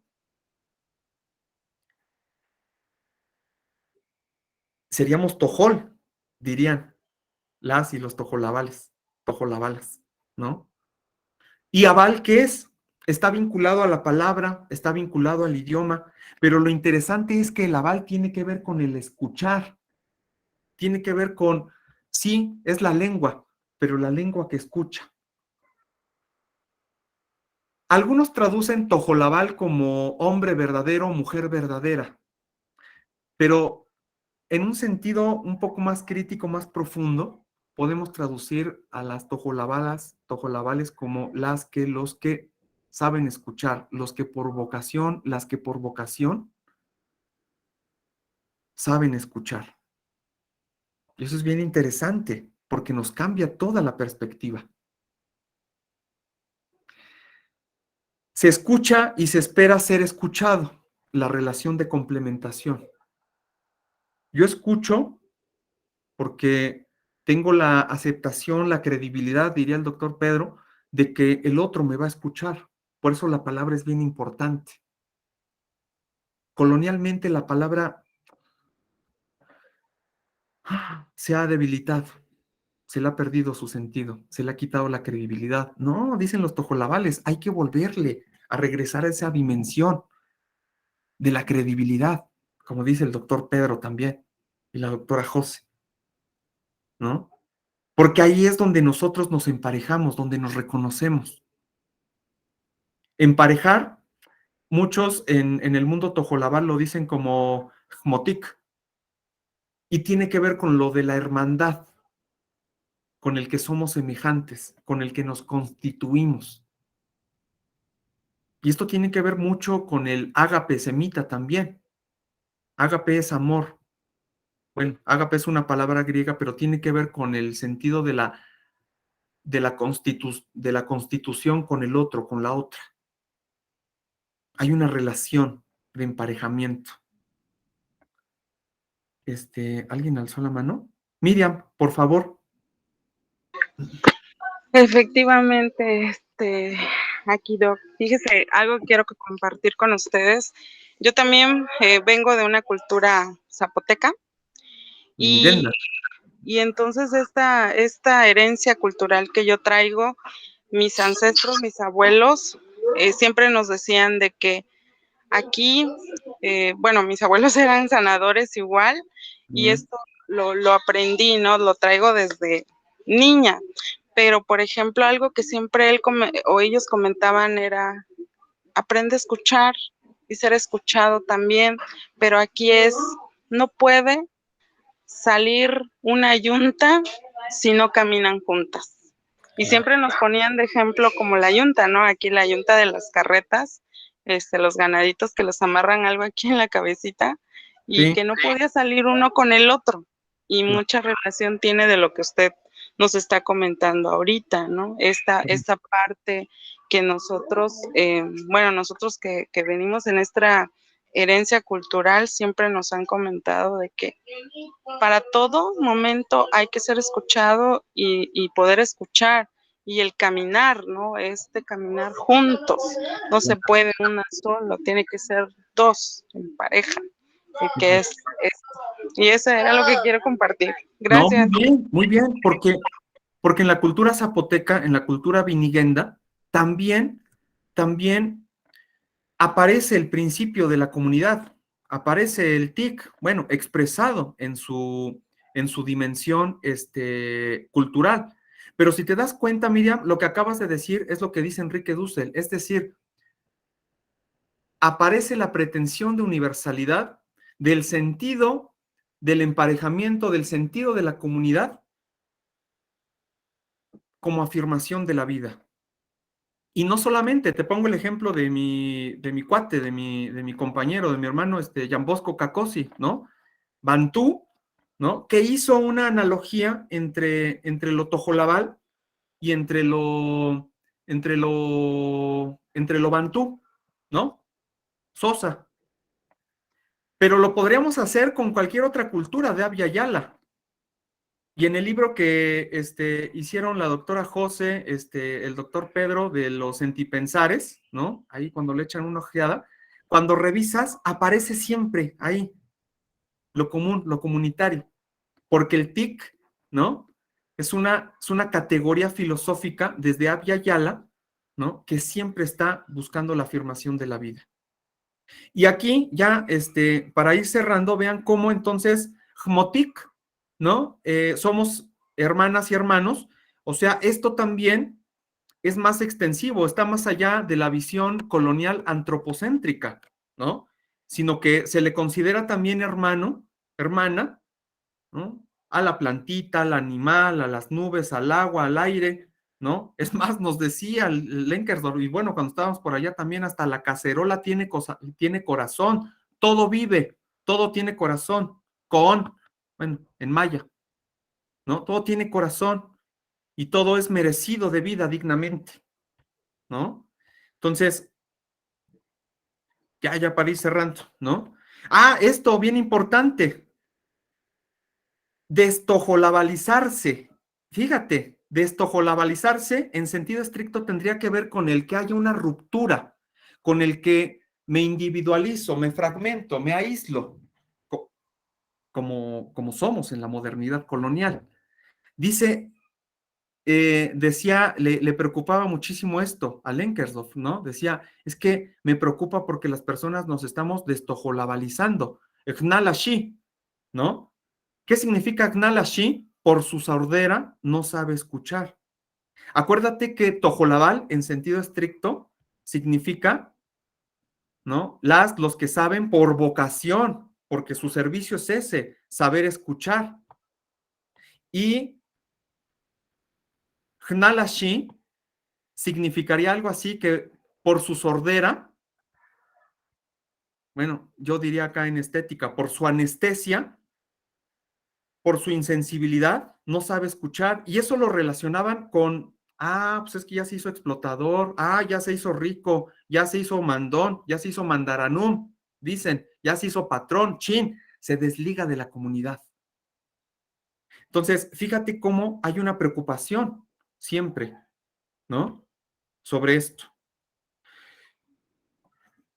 Ya aquí una cita de este bello libro, ¿no? Que ahí también tenemos en PDF para quien lo solicite. Es un libro muy explícito, ¿no? El escuchar, ¿no? Ese libro, Carlitos Lenkersdorf, ya uno de sus últimos textos, aprender a escuchar, no sabemos, nada más decía, oímos, pero no sabemos escuchar, ¿no? El escuchar nos empareja, nos vincula, ya hablamos muchísimo de ello, con las demás, con los demás, ajá, y de este modo se fundamenta una estructura horizontal, no vertical, porque en lo vertical aparecen los desemparejamientos, ¿no? Aparece el superior y el inferior, el rico y el pobre, ¿no? Gna Lashi. Una estructura horizontal en los niveles de lo social, bueno, de lo cultural, de lo económico, de lo político y de lo cósmico, ¿no? Y bueno, ponemos que en el oído, en el escuchar, una capacidad distinta, ¿no? De percibir. Eso es bien estético y hay que desarrollar más estética, más allá de la visión, que es lo que les repito, estamos ahorita trabajando. Y que en el campo punto cero, bueno, aquí yo hablo del campo punto cero, pero que aquí ustedes como sanadoras y sanadores, la percepción está abierta, ¿no? Y eso nos hace entender, identificar, ¿no? Reconocer la realidad de una manera distinta. En el oído, ¿no? La lengua, como el vínculo madre, nos cuida. Y eso también lo tomo de lo que hay que aprender a escuchar, de lo que me decía Mari la vez pasada, ¿no? Que decía, y a ver, ¿tú qué entiendes por Pachamama? Ah, ok, bueno, pues yo entiendo esto también. Hay que saber escuchar, porque en el escuchar aparece el cuidado de este emparejamiento, que como principio tiene el afirmar la vida. Porque en el oído, en el escuchar, nos reconstituimos, es decir, nos reorientamos, estamos abriendo brecha, como dicen allá, estamos abriendo camino, buscamos métodos, como decía la doctora José, nos recreamos a cada momento, discernimos lo real.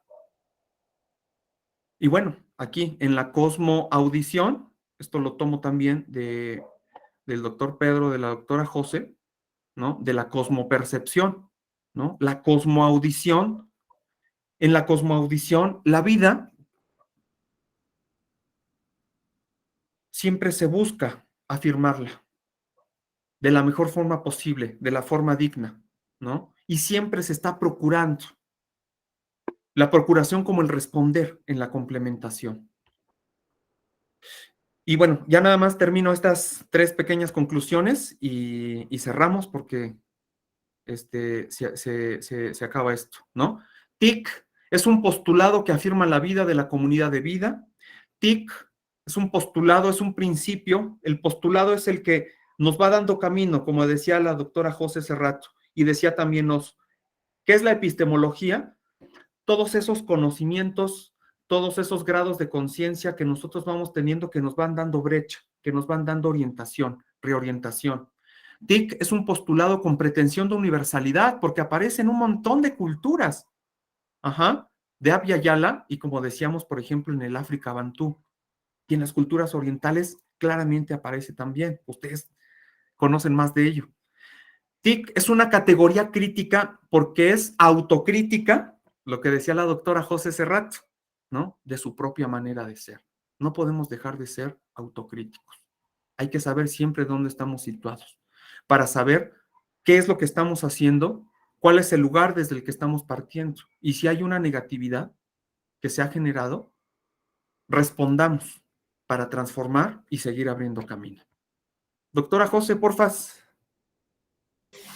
Sí, pues yo quería comentar que en esta cosmoaudición es muy importante, pues, no solamente la cuestión del oído como en la sensación de la crianza de la madre o de lo humano, sino también los animales. Por ejemplo, sabemos en campo, en las distintas culturas, cuando aúlla un perro, si le aúlla a la luna, la muerte, si se está comunicando con otros perros.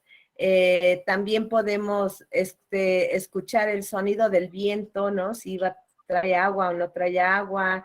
Podemos escuchar cuando, por ejemplo, llena de sapos y sabemos que están llamando el agua, o sea, escuchar el sapo, sabemos que es un anuncio de que va a llover, Va a llover. etcétera, ¿no? Son muchas cosas, hasta lo más moderno. Por ejemplo, nosotros vivimos en un camino que va de pueblos, pero cuando escuchas que pasan muchos autos, decimos, está cerrada la pista, porque no hay mucho tráfico, pero el hecho de que escuchas que están pase y pase autos, ya sabes que se aumenta el tráfico, cerrada la autopista.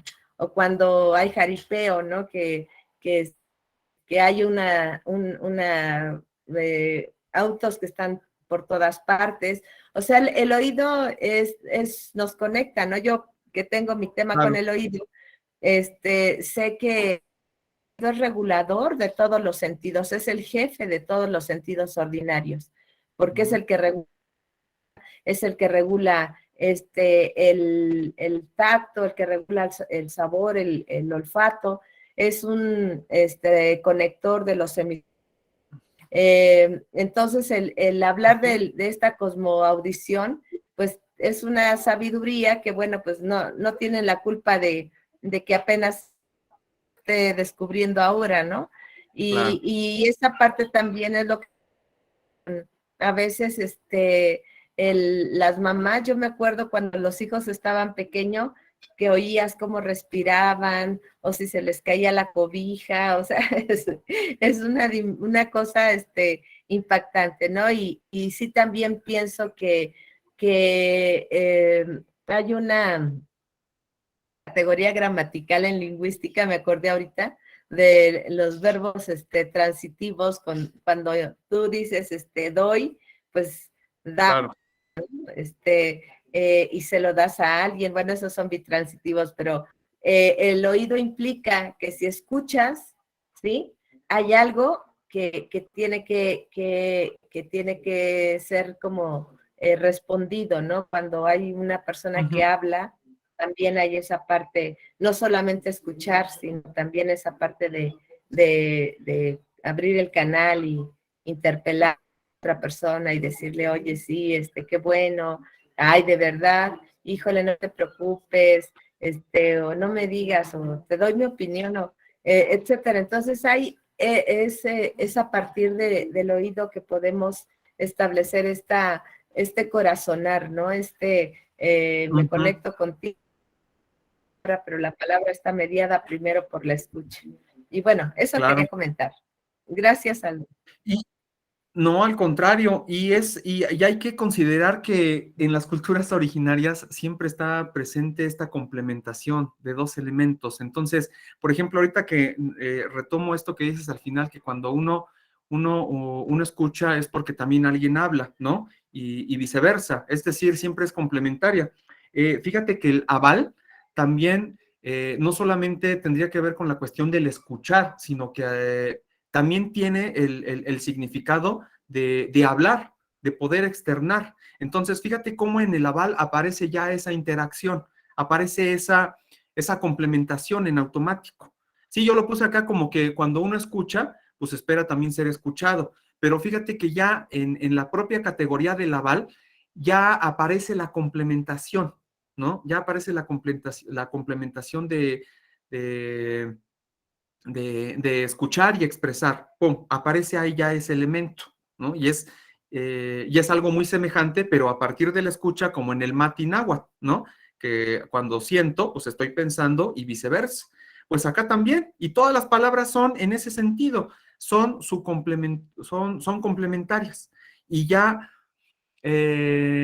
tienen los significados entrelazados en su propia definición. Pero bueno, híjole, pues ya se nos fue el tiempo, ya nos pasamos 2 minutitos. Pues no sé si haya más, no sé si hay algo más que compartir. Adelante. Muchas gracias por la exposición y esperemos que se aprenda de esta dimensión de la nosotridad, de la complementariedad de unos con otros y otras, ¿no? Que aprendamos también a construir en una perspectiva comunitaria yo creo que no es fácil, ¿no? Justamente en estos meses pasados enfrentamos una situación complicada y vemos como no somos en la reproducción de la vida cotidiana comunitarios, ¿no? Entonces el ego asoma por todas partes, ¿no? Se aprovecha, amenaza, castiga, ¿no? Es muy, muy complicado asumir la nosotros. No es asunto de un día para quienes ya estamos en contextos altamente occidentalizados, ¿no? E incluso nos coloca en ocasiones en cierta vulnerabilidad, ¿no? Claro. Porque tenemos la fe comunitaria de la que se aprovecha más de uno, ¿no? Entonces, sí es muy importante tener los principios claros como para poder caminar, pero también tenemos que tener como atención, ¿no? En lo concreto de la praxis de la vida, ¿no? Porque es bastante más compleja que el principio, que ya de por sí es todo un reto, ¿no? Y bueno, recordar con todo lo que comentas esa frase oriental que también tenía el griego Epicteto, ¿no? Que tenemos una boca y dos oídos para escuchar el doble de lo que hablamos, y que Claro. creo que es siempre muy pertinente. Y también pues yo, como me dedico mucho a la argumentación y a la mediación de conflictos, hay un concepto que se ha desarrollado en las últimas décadas, ¿no? Que se llama la escucha activa, y que creo que es muy pertinente para lo que dices, ¿no? O sea, el no es oír, sino además interesarse y responder a lo que la otra parte habla, ¿no? Y es fácil decirlo y estudiar, pero es bien complicado también de ejercer, porque otra vez, como tendemos más al yo que al nosotros, ¿no? Claro. Es bastante difícil tener esa escucha activa, pero bueno, creo que al menos los principios, que para eso sirve la ética, que es la teoría, ¿no? De la moral, pues nos ha dado muchos elementos muy valiosos. Muchísimas gracias y te mando un abrazo. Da, Tlazocamatimiec, Tamastiani, Pedrotzin, pues igualmente, uno de vuelta. Sí, claro, bueno, ahorita estaba aquí, ya me estaba centrando en lo de la escucha activa, porque justo estoy dando teoría de la argumentación en la preparatoria, y bueno, yo lo estoy viendo desde esto, ¿no? Yo lo estoy viendo desde el Kumalaval, desde el hablar, escuchar, y bueno, resolviendo un poco justo la identificación de los conflictos, ¿no? E identificar los diferentes posicionamientos, pero bueno, aquí aquí hay una de las bases y aquí hay uno de los cimientos, y me parece que sería interesante, ¿no? Complementar la escucha activa con lo que se propone desde el aval, desde el Kumal Aval. Y bueno, ni qué decir de la ética, que